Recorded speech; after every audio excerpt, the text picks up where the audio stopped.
very good face indeed, for practical purposes. A liveried retainer. What a concept. What did he retain? Our lives, our fortunes, and our sacred honors for starters. She nodded cordially to him in the mirror and about-faced to follow him through the warren of Vorkosigan House. She must learn her way around this great pile of a residence as soon as possible. Embarrassing to be lost in one's own home, and have to ask some passing guard or servant to detangle one, in the middle of the night, wearing only a towel. I used to be a jumpship navigator, really. If she could handle 5 dimensions upside, surely she ought to be able to manage a mere 3 downside. They came to the head of a large circular staircase, curving gracefully down 3 flights to a black-and-white stone-paved foyer. Her light steps followed Bothari's measured tread. Her skirts made her feel she was floating, parachuting inexorably down the spiral. A tall young man, leaning on a cane at the foot of the stairs, looked up at the echo of their feet. Lieutenant Kudelka's face was as regular and pleasant as Bothari's was narrow and strange, and he smiled openly at Cordelia. Even the pain lines at the corners of his eyes and mouth failed to age that face. He wore imperial undress greens, identical but for the insignia to Security Commander Illian's. The long sleeves and high neck of his jacket concealed the tracery of thin red scars that netted half his body, but Cordelia mapped them in her mind's eye. Nude, Kudelka could pose as a visual aid for a lecture on the structure of the human nervous system, each scar representing a dead nerve excised and replaced with artificial silver threads. Lieutenant Kudelka was not quite used to his new nervous system yet. Speak truth. The surgeons here are ignorant, clumsy butchers. The work was certainly not up to Baton standards. Cordelia permitted no hint of this private judgment to escape onto her face.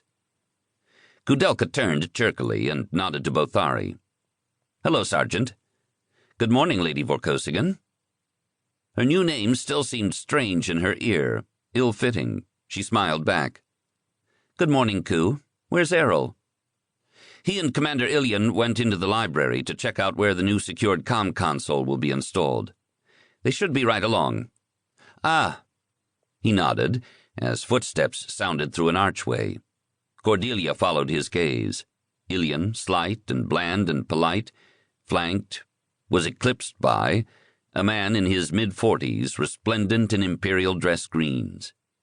The reason she'd come to Barrayar.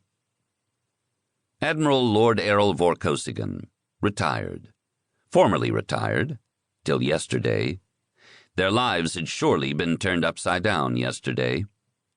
"We'll land on our feet somehow, you bet."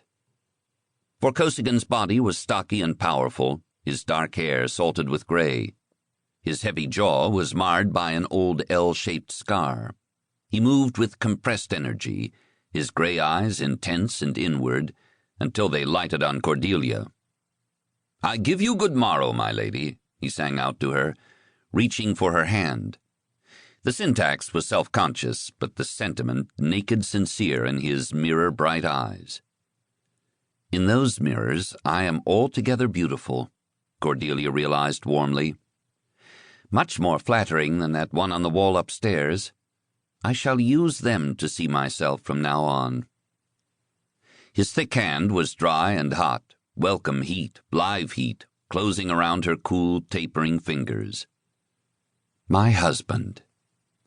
That fit as smoothly and tightly as her hand fit in his, even though her new name, Lady Vorkosigan, still seemed to slither off her shoulders. She watched Bothari, Kudelka, and Vorkosigan standing together for that brief moment. The walking wounded, 1, 2, 3. And me, the Lady Auxiliary. The survivors, Coup in body, Bothari in mind, Vorkosigan in spirit, all had taken near-mortal wounds in the late war at Escobar. Life goes on, march or die. Do we all begin to recover at last?